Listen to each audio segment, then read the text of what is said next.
Madam ಏನಮ್ಮ ಬರ್ಬೋದಾ madam?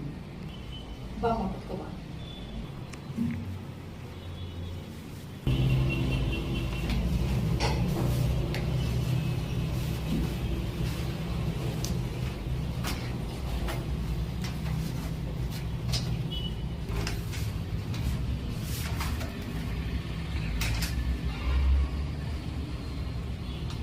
ಇದು ಆಲ್ರೆಡಿ ಆನ್ಲೈನಲ್ಲಿ ಕಂಪ್ಲೇಂಟ್ ಮಾಡಿದ್ದೀರಾ?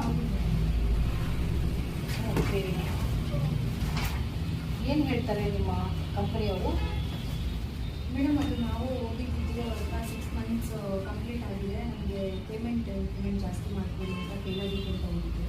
ಬಟ್ ಅದು ಅವರು ಅಸಭ್ಯವಾಗಿ ಇಟ್ಕೊಳ್ಳೋದು, ಬೇರೆ ಬೇರೆ ರೀತಿ ಕೇಳೋದು, ಲೈಂಗಿಕ ಕಿರುಕುಳ ಈ ಥರ ಎಲ್ಲ ಮಾಡೋದಕ್ಕೆ ಸ್ಟಾರ್ಟ್. ಸಂಬಂಧಪಟ್ಟಂಗೆ ಏನಾದರೂ ವಿಡಿಯೋ ಎಲ್ಲ ಇಟ್ಕೊಂಡಿದ್ದೀರಾ? ಹಾಂ ಮೇಡಮ್, ರೆಕಾರ್ಡ್ ಮಾಡಿ ಇದೆ. ಬರೀ ನಿಮ್ಮ ಹತ್ರ ಮಾತ್ರನಾ ಅಥವಾ ಎಲ್ಲ ಹೆಣ್ಮಕ್ಳ ಹತ್ರ ಹಾಗೆ ಮಾಡ್ತಾರೆ? ಮೇಡಮ್ ಬೇರೆಯವ್ರ ಹತ್ರ ನಾನು ಅಷ್ಟು ವಿಚಾರಿಸಿಲ್ಲ, ಬಟ್ ನನ್ನ ಹತ್ರ ನೆಟ್ಕೊಂಡಿದ್ದಾರೆ. ನನ್ನಿಂದ ಮತ್ತೆ ಬೇರೆ ಹೆಣ್ಮಕ್ಳಿಗೂ ಆಗೋ ಸಾಧ್ಯತೆ ಜಾಸ್ತಿ ಅದಕ್ಕೋಸ್ಕರ ಇಲ್ಲಿವರೆಗೂ ಬಂದೆ. ಅದ್ರ ಜೊತೆಗೆ ಇಷ್ಟು ದೊಡ್ಡ ಕಂಪನಿ ಮ್ಯಾನೇಜರ್ ಈ ರೀತಿ ಮಾಡ್ತಾ ಇದ್ದಾನೆ ಅಂದರೆ MD ಏನು ಮಾಡ್ತಿದ್ದಾರೆ? ಅಲ್ಲಿವರೆಗೂ ನೀವು ಯಾಕೆ ಹೋಗಿಲ್ಲ? ಮೇಡಮ್ ಅಲ್ಲಿವರೆಗೂ ಹೋಗೋದಕ್ಕೆ ನನಗೆ ಯಾರೂ ಸಪೋರ್ಟ್ ಮಾಡಲಿಲ್ಲ. ಸಪೋರ್ಟ್ ಏನೂ ಬೇಕಾಗಿಲ್ಲಮ್ಮ. ಇದುವರೆಗೂ ಬರೋಕ್ಕೆ ಇಷ್ಟು ಧೈರ್ಯ ಮಾಡಿದ್ಮೇಲೆ MDಗೂ ಹೇಳ್ಬೇಕಾದ್ರೆ ನಿಮ್ಮ ಕರ್ತವ್ಯ. ಹೌದು, ಬಟ್ ನಮಗೆ ಅವರು ಕೈಗೆ ಸಿಗದಿರೋ ಕಾರಣದಿಂದ ಸೊ ನಿಮ್ಮ ಹತ್ರ ಬರೋದು. ಓಕೆ, ಇದಕ್ಕೆ ಸಂಬಂಧಪಟ್ಟಂಗೆ ಆನ್ಲೈನಲ್ಲಿ ಆಲ್ರೆಡಿ ಕೊಟ್ಟಿದ್ದೀರಾ? ಅವರೇನು ಇನ್ನೂ ಕ್ರಮ ತಗೊಂಡಿಲ್ಲ? ಆಯ್ತಮ್ಮ, ಏನೋ ಹೆದರ್ಕೊಬಿಡಿ. ನಾನು ಈ ಕೇಸನ್ನು ನನ್ನ ವಕೀಲರಿದ್ದಾರೆ, ನಾನು ವಕೀಲರಿಗೆ ಕಾಲ್ ಮಾಡಿ ಇಲ್ಲಿಗೆ ಕರಿತೀನಿ. ಇದು ಯಾಕೆಂದರೆ ಇದು ಹೆಣ್ಮಕ್ಳ ಭವಿಷ್ಯ. ಒಂದು ಹೆಣ್ಮಗು ಈಗಾದರೆ ನಾಳೆ ಇನ್ನೊಂದು ಹೆಣ್ಮಕ್ಳು ಇದೇ ಥರ ಆಗ್ತಾರೆ. ಇದೇ ಥರ ನೀವು ಧೈರ್ಯವಾಗಿ ಮುಂದೆ ಬಂದರೆ, ಯಾಕಂದರೆ ಮದುವೆ ಆಗಿದ್ದರೆ ಹೆಣ್ಮಕ್ಳು ಈ ರೀತಿಯೆಲ್ಲ ನರಕ ಈ ರೀತಿ ಅನುಭವಿಸೋದು ಬಹಳ ಅನುಕೂಲ. ಅದು ತಪ್ಪಾಗುತ್ತೆ. ಯಾಕಂದರೆ ನಿಮ್ಮ ಅಪ್ಪ ಅಮ್ಮನಿಗೆ ಏನಾದರೂ ಗೊತ್ತಿದೆ ವಿಚಾರ? ಮೇಡಮ್ ಅವ್ರಿಗೆ ಗೊತ್ತಿಲ್ಲ, ಗೊತ್ತಾಗ ಒಳ್ಳೆ ವಿಚಾರ. ಯಾಕೆಂದರೆ ಅವರು ಪಾಪ ಅವರು ಕೆಲಸಕ್ಕೆ ಕಳಿಸಲ್ಲ. ಮತ್ತು ನೀವು ಇಷ್ಟೆಲ್ಲ ದೊಡ್ಡ ಮಟ್ಟದಲ್ಲಿ ಕಷ್ಟಪಟ್ಟು ಓದಿ ಎಲ್ಲ ಏನು ಬಂತು ಪ್ರಯೋಜನ? ಅದಕ್ಕೆ ನಾನು ವಕೀಲರಿಗೆ ಕಾಲ್ ಮಾಡಿ ಕರೀತೀನಿ, ಓಕೆನಾ? ಅವರು ಸಜೆಷನ್ ತೊಗೊಂಡು ಮುಂದೆ ನಡೆಯೋಣ.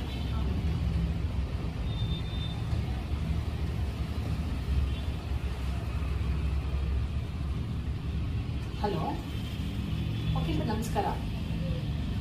ನಮ್ಮಲ್ಲಿ ಕಾವ್ಯ ಅಂತ ಒಬ್ರು ಬಂದಿದ್ದಾರೆ, ಒಂದು ಇಂಪಾರ್ಟೆಂಟ್ ಕೇಸ್ ವಿಚಾರ. ಇದು ಫೋನಲ್ಲಿ ಮಾತಾಡೋಕ್ಕಾಗಲ್ಲ, ದಯಮಾಡಿ ಆಫೀಸಿಗೆ ಬರ್ತೀರಾ? ಎಷ್ಟೊತ್ತಾಗುತ್ತೆ? ಆಯ್ತಾಯ್ತು, ಕಾಯ್ತಾ ಇರ್ತೀವಿ. ಆಯ್ತು, ಫೋನ್ ಮಾಡಿ ಬರ್ತಾರೆ. ರಿಲ್ಯಾಕ್ಸ್ ಆಗುತ್ತೆ, ಏನೂ ಆಗಲ್ಲ. ಇದಕ್ಕೆ ಸಂಬಂಧಪಟ್ಟಂಗೆ ಕಾನೂನಲ್ಲಿ ಏನು ಹೇಳುತ್ತೆ ಅಂತ ನೋಡಿಕೊಂಡು ಬಂದ್ಬಿಡಿ. ಯಾಕೆಂದರೆ ಅದು ದೊಡ್ಡ ಕಂಪನಿ, ಈಗಾಗಲೇ ಅದು ಕೋಟ್ಯಾಂತರ ಬೆಲೆ ಮಾಡುವಂಥ ಕಂಪನಿ. ಇದು COಗಾಗಲಿ ಅದು MDಗಾಗಲಿ ಯಾರಿಗೂ ಒಂದು ವಿಚಾರ ಗೊತ್ತಿರಲ್ಲ. ಇದಕ್ಕೆ ಸಂಬಂಧಪಟ್ಟಂಗೆ ಒಂದು ಮಾತು ಕಂಪನಿಗೆ ತಿಳಿಸಿ ಅವ್ರು ಏನು ಹೇಳ್ತಾರೆ, ಅಥವಾ ಮ್ಯಾನೇಜರ್ಗೆ ಏನಾದರೂ ಡಿಸ್ಮಿಸ್ ಮಾಡುವಂಥದ್ದ, ಅಥವಾ ಅಪಾಲಜಿ ತೊಗೊಳ್ಳುವಂಥದ್ದ, ಅಥವಾ ಯಾವ ಥರ ಕ್ರಮ ತಗೋತಾರೆ ಅಂತ ನಮಗೆ ಗೊತ್ತಿಲ್ಲ. ವಕೀಲರ ಜೊತೆ ಮಾತನಾಡಿ ಇದಕ್ಕೆ ಏನು ಸಜೆಷನ್ ಕೊಡ್ತಾರೆ ನೋಡೋಣ.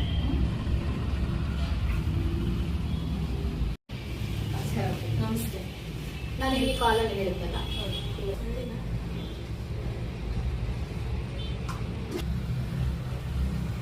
ಇವರೇ ಕಾವ್ಯ ಅಂತ. ಒಂದು ದೊಡ್ಡ ಖಾಸಗಿ ಕಂಪನಿಯಲ್ಲಿ ಕೆಲಸ ಮಾಡ್ತಿದ್ದಾರೆ. ಇವರು MTech ಓದಿದ್ದಾರೆ. ಇದಕ್ಕೆ ಸಂಬಂಧಪಟ್ಟಕ್ಕೆ ದಾಖಲೆಗಳು ಇದ್ದಾರೆ.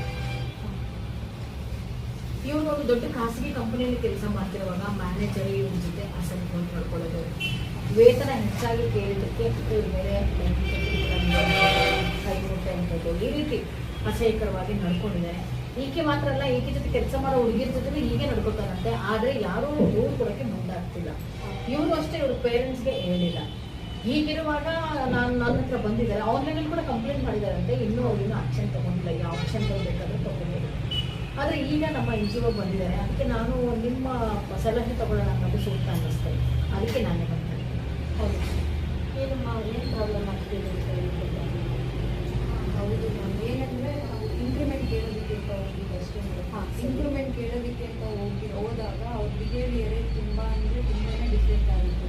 ಮೈ ಮುಟ್ಟೋದು, ಬೇರೆ ಥರ ಅಂದರೆ ಅಲ್ಲಿಪ್ಪ ಇಲ್ಲಿಪ್ಪ ಅಂತ ಕರೆಯೋದು, ಬೇರೆ ಬೇರೆ ಥರ ಕಿರುಕುಳ ಕೊಡೋಕ್ಕೆ ಸ್ಟಾರ್ಟ್ ಮಾಡಿದ್ರು. ನಾನು ಏನು ಬೇಕಾದರೂ ನೀವು ಮಾಡ್ತೀನಿ, ಸೊ ನಾನು ನಿಮ್ಮ ಜೊತೆ ಚೆನ್ನಾಗಿರಿ, ನೀವು ಇಂಪ್ರೂವ್ಮೆಂಟ್ ಮಾಡಿ ನಾನು ಮಾಡ್ಕೊಡ್ತೀನಿ, ಎಷ್ಟೊಂದು ಬೇಕಾದ್ರೆ ಇಂಪ್ರೂವ್ಮೆಂಟ್ ಎಲ್ಲ ಅಸಭ್ಯವಾಗಿ ಮಾತಾಡೋದು. ಬಟ್ ಆದರೆ ನಾನು ನಮ್ಮ ಅಪ್ಪ ಅಮ್ಮನಿಗೆ ಹೇಳಿದ್ರೆ ಸುಮ್ಮನೆ ತೊಂದರೆ ಆಗುತ್ತೆ, ಮದುವೆ ಬೇರೆ ಸೆಟ್ ಆಗ್ತಿರೋದ್ರಿಂದ ಬೇರೆ ಥರ ಎಲ್ಲ ಪ್ರಾಬ್ಲಮ್ ಆಗುತ್ತೆ ಅನ್ನೋ ಕಾರಣಕ್ಕೋಸ್ಕರ ನಾವು ಮಾತಾಡೋದು. ಹೌದು. ಸೊ ಹೌದು. ಕಾನೂನು ಕ್ರಮ ತಗೊಳ್ಳೋಣ, ಹ್ಮ್. ಪೊಲೀಸ್ನವ್ರಿಗೆ ಇದ್ರ ಬಗ್ಗೆ ಅವ್ರ ವಿಚಾರ ತಿಳಿಸ್ಬೇಕು. ವಿಚಾರ ತಿಳಿಸಿ ಇಂಪ್ಲಿಮೆಂಟ್ ಕೊಡೋಣ. ಮತ್ತೆ ಈ ತರ ದೌರ್ಜನ್ಯಗಳು ಅದಕ್ಕೆ ಸಂಬಂಧಪಟ್ಟಂಗೆ ಹೌದು ಮ್ಯಾಮ್, ಇದೆ, ದಾಖಲೆಗಳು ಇದಾವೆ. ವಿಡಿಯೋ ಅಷ್ಟೇ ಅಂದ್ರೆ ವಿಡಿಯೋ ಹೌದು ಮ್ಯಾಮ್, ಇದಕ್ಕೆ ನೀವು ಕ್ರಮ ತಗೊಳ್ಳೇಬೇಕು. ಯಾಕೆ ಅಂದ್ರೆ ನಾವಿಷ್ಟು ಓದಿ ಅಷ್ಟು ದೊಡ್ಡ ಕಂಪ್ನಿಯಲ್ಲಿ ಹೋಗಿ ಕೆಲಸ ಮಾಡ್ತಿದ್ದೀವಿ. ಸೊ ನಮ್ಮಿಂದ ನಮ್ಮ ಅಪ್ಪ ಅಮ್ಮನ ಕೆಟ್ಟಿಸೋದು, ನನಗಾಗಿರೋ ಅನ್ಯಾಯ ಬೇರೆ ಹೆಣ್ಮಕ್ಳಿಗೂ ಸುಧಾ ಆಗ್ಬಾರ್ದು ಅನ್ನೋ ಕಾರಣಕ್ಕೋಸ್ಕರ ನಾನು ಬಂದಿದ್ದೆ. ಸೊ ಇದನ್ನ ನೀವು ಪರಿಹಾರ ಮಾಡ್ಕೊಡೋಣ. ಈ ತರ ತುಂಬಾ ಕಂಪ್ನಿಗಳಲ್ಲಿ ಈ ತರ ಹೆಣ್ಮಕ್ಳ ಮೇಲೆ ದೌರ್ಜನ್ಯ ನಡೀತಾನೆ ಇದೆ. ಏನ್ ಸೆಕ್ಸುವಲ್ ಹರಾಸ್ಮೆಂಟ್ ಅನ್ನೋದು ಇದೆಯೋ ಅನ್ನೋದು ಇತ್ತೀಚಿನ ದಿನಗಳಲ್ಲಿ ತುಂಬಾನೇ ಜಾಸ್ತಿ ಆಗ್ತಿದೆ. ಪ್ರತಿಷ್ಠಿತ ಕಂಪ್ನಿಗಳಾಗಿರ್ಬೋದು, ಯಾವ್ದ್ರಲ್ಲೇ ಆಗಿರ್ಬೋದು, ಹೆಣ್ಮಕ್ಳ ಮೇಲೆ ತುಂಬಾ ದೌರ್ಜನ್ಯಗಳು ನಡೀತಾ ಇದೆ. ಇದ್ರ ಬಗ್ಗೆ ಕಾನೂನು ಯಾವ ರೀತಿ ಕ್ರಮ ತಗೋಬೇಕು ಅನ್ನೋದನ್ನ ಮುಂದಿನ ದಿನಗಳಲ್ಲಿ ನಾವು ನೋಡ್ಬೇಕಾಗಿದೆ. ಸರ್ಕಾರನೂ ತಗೋಬೇಕು, ಮತ್ತೆ ಸಾಮಾನ್ಯ ಜನರಲ್ಲೂ ಇದ್ರ ಬಗ್ಗೆ ಅರಿವು ಮೂಡಿಸ್ತಾ ಹೋದಂಗೆ ಸಾಕಷ್ಟು NGOಗಳು ಮಾಡ್ತಾನೆ ಇದೆ. ಹೌದು. ಆದ್ರೆ ಇದ್ರ ಬಗ್ಗೆ ಕಾನೂನು ಕ್ರಮ ತಗೊಂಡು ಸರ್ಕಾರ ಏನು ಆಗ್ಲೇ ಆದೇಶ ಹೊರಡಿಸುತ್ತೋ ಅದ್ರ ಮೇಲೆ ಈಗ ಹೆಣ್ಮಕ್ಳಿಗೆ ಬಾಲ್ಯ ವಿವಾಹ ಅನ್ನೋದು ಒಂದು ಪಿಡುಗು ಅಂತಾರಲ್ಲ, ಹೌದು. ಅದೇ ತರ ಈ ಲೈಂಗಿಕ ಕಿರುಕುಳ ಅನ್ನೋದು ಒಂದು ಪಿಡುಗಾಗಿ ಬರ್ತದೆ. ಹೌದು. ಈ ಬೆಳೆಗಳನ್ನ ದೂರ ಮಾಡೋದಕ್ಕೆ ಓದಿರ್ತಕ್ಕಂಥ ವಿದ್ಯಾರ್ಥಿನಿಯರು, ಕೆಲಸ ಮಾಡೋರು, ಪೊಲೀಸ್ ಇಲಾಖೆಯಲ್ಲಿರುವಂಥವ್ರು ಅಥವಾ ವಕೀಲ ಇಲಾಖೆಯಲ್ಲಿರೋರು, ನಮ್ಮಂತ NGOಗಳಲ್ಲಿ ಕೆಲಸ ಮಾಡೋರು, ಸಾಕಷ್ಟು ಕ್ಷೇತ್ರಗಳಲ್ಲಿ ಕೆಲಸ ಮಾಡೋ ಹೆಣ್ಮಕ್ಳ ಮೇಲೆ ಈ ರೀತಿ ಆದಾಗ ಹೌದು. ನ್ಯಾಯ ಸಿಗ್ಲಿಲ್ಲ ಅಂದ್ರೆ ಬಹಳನೇ ಮನಸ್ಸಿಗೆ ಆಘಾತ. ಮನೆಯವರಿಗೆ ಗೊತ್ತಾದ್ರೆ ಕೆಲಸವನ್ನ ಮುಗಿಸ್ತಾರೆ. ನಾವು ಓದಿದ್ದಕ್ಕೂ ಏನು ಒಂದು ಸಾರ್ಥಕತೆ ಇರಲ್ಲ. ಸರಿಯಾದ ರೀತಿಯಲ್ಲಿ ತನಿಖೆ ಮಾಡಿ ಸಾಕಷ್ಟು ಸಾವಿರಾರು ಕೇಸ್ಗಳು ದಾಖಲಾಗಿದ್ದಾವೆ. ಇದನ್ನೇ ಮುಂದಿಟ್ಕೊಂಡು ನಮ್ಮ ಒಂದು ಸರ್ಕಾರದಿಂದ ಒಂದು ಒಳ್ಳೆ ಆದೇಶ ಬರಬೇಕು ಅಂತ ನಾನು ಆಶಿಸ್ತೇನೆ. Excuse me ma'am.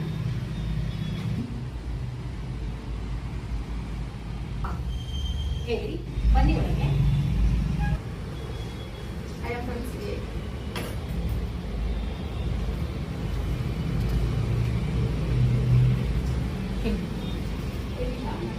ಇನ್ಫಾರ್ಮೇಶನ್ ಬಂದಿದೆ. ಕಾವ್ಯ ಅನ್ನೋ ಕ್ಲೈಂಟ್ ಇದರಲ್ಲಿ ಮಾತಾಡೋದು. ಸೊ ಇವಾಗ ಆ ಕೇಸ್ ಬಗ್ಗೆ ನಾವು ಡೀಟೇಲ್ ಆಗಿ ಎನ್ಕ್ವೈರಿ ಮಾಡ್ತೀವಿ. ಸೊ ಆ ಕೇಸ್ ನೀವು ನಮಗೆ ಕೊಡ್ಬೇಕಂತ ನಾವು ರಿಕ್ವೆಸ್ಟ್ ಮಾಡ್ತೀವಿ. ಖಂಡಿತ. ಈಗ ತಾನೇ ಇದ್ರೆ ಕಾವ್ಯ ಅಂತ ಅವ್ರ ಫೈಲ್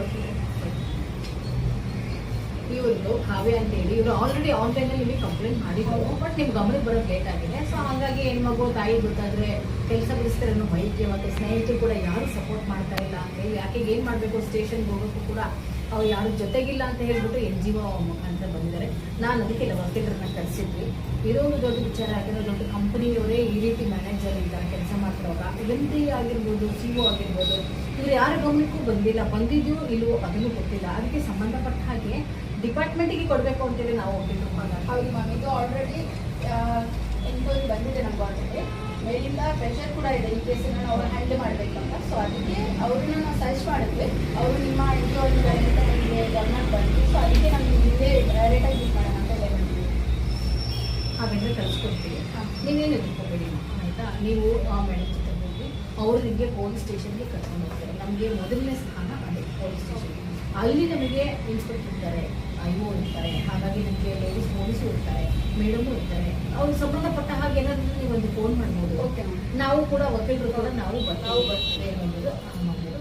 ಅವ್ರ ಜೊತೆ ಇದುವರೆಗೆ ಏನೆಲ್ಲ ನಡೀತು, ಸಾಕ್ಷಿ ಆಧಾರ ನಿನ್ನ ಹತ್ರ ಏನಿದೆ ಯಾವುದೂ ಮುಚ್ಚುಮರೆ ಮಾಡ್ಕೊಳ್ದಂಗೆ ಅವ್ರಿಗೆ ಓಪನ್ ಆಗಿ ಹೇಳಿ ನ್ಯಾಯವನ್ನು ತಗೊಳ್ಬೇಕು ಕೆಲಸ ನಾವು ಮಾಡೋಣ. ನಿಮ್ಮ ಜೊತೆ ನಾನು ಹೇಳ್ತೀನಿ.